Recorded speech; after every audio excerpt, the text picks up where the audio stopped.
There are 3 C's in communication. The first one is conflict, the second one is compromise, and the third one is collaboration. Most people reach out to me for couples therapy when they're in the conflict phase of communication. This is when you're at least trying to talk to each other, which is great. I applaud that, but it's not going well. And usually you get stuck in a pattern or a rut of argument that leads you nowhere. You're talking a lot, you're making a lot of noise, and you're spending a lot of time on a problem, but it's not getting you to a solution that's sustainable and long-term. I really like the conflict stage because it means both of you still really care about the relationship. If there was no conflict, there would be no communication at all. And that would mean that there was no care. If you're willing to fight about a relationship, that means you still care about that relationship. What makes the conflict phase so difficult, even though you care about the relationship as each other, is you're not really aware of what your relationship needs and what you need out of the relationship. So it makes it difficult to communicate that need to your partner. If you can't communicate your need to your partner, it's impossible for your partner to meet your need. And that leaves you in a cycle of unreasonable expectations that leave you both feeling frustrated and unloved.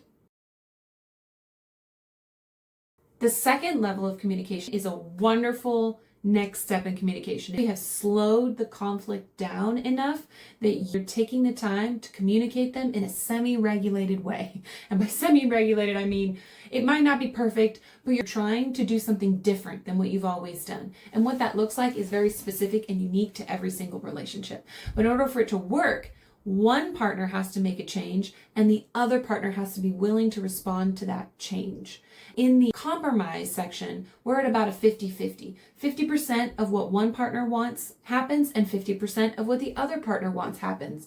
In order to get a 50-50, you need to have the skill to know at least 50% of what you want, and you have to have the capacity to understand at least 50% of what your partner wants. This is a really exciting stage when couples get to break out of the conflict stage and go into the compromise stage. They start to feel like they're really making progress, but it's still probably going to sting a little bit because if you only get 50% of what you want, that means you're losing 50%, which often leaves couples feeling like I have to give up myself in order to give my partner something. The third and final level of communication is collaboration. Collaboration is my favorite stage because that means you get 100% of what you want and your partner gets 100% of what they want. That might sound impossible, but it's not, because when we get to the collaboration stage, we're really digging into what we need as individuals and really getting to know that. Not just the what of what we need, but the why of what we need. Facilitating 100% of the what that you need in your relationship is almost impossible when you have more than one person who has a need to be met. But if you can understand the why is this need important? Why does it need to be met in a certain amount of time? And why is it so important to you?